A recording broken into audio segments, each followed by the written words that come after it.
వ్యక్తిగతమైన సమస్యని సమాజ సమస్య చేసి ఇవాళ కొంతమంది ఇష్టమని, కొంతమంది ఇష్టం లేదని, కొంతమంది ప్రభువు పక్కన నిలబడి, కొందరు వ్యతిరేకంగా నిలబడి యుద్ధం చేసి నా పెళ్లి కోసమని మీరందరూ తగులాడుకుని ఇంతమంది మరణించి ఇంతమంది నెత్తురు ఏరుగా ప్రవహించడం నాకు ఇష్టం లేదు.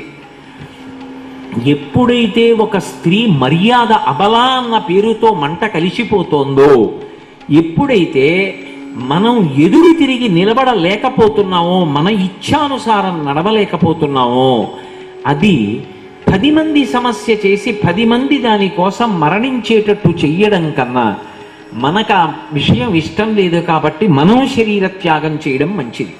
కాబట్టి నేను గోదావరి నదీ తీరంలో బ్రహ్మకుండం దగ్గర అగ్నికుండాన్ని ఏర్పాటు చేసుకుని అందులోకి ప్రవేశిస్తాను. నేను మీకు మొట్టమొదటి చెప్పాను, దాక్షాయణీ స్వరూపంగా సతీదేవిగా శరీర త్యాగం చేస్తూ ఆమె ఏ సందేశం ఇచ్చిందో ఈ అవతారంలో కూడా ఒక సందేశాన్ని ఇవ్వడానికి వచ్చింది.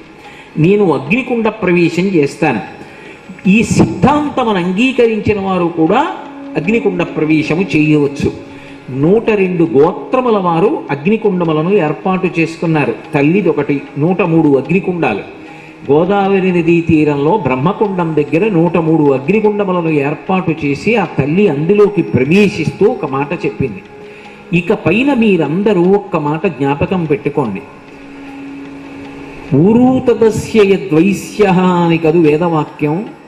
దేశభక్తికి, మనసు స్వచ్ఛంగా ఉండడానికి, సమాజ సేవకి, వర్తక వాణిజ్యములకు, వ్యవసాయమునకు యోగ్యత సహజముగా కలిగినటువంటి జాతి.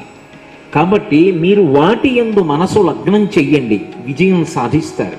తప్ప రాజ్య పరిపాలన మీకు సంబంధించినది కాదు. రాజ్య పరిపాలన మీద దృష్టి పెట్టవద్దు. వీటి యందు మీరందరూ కూడా స్థిరపడండి.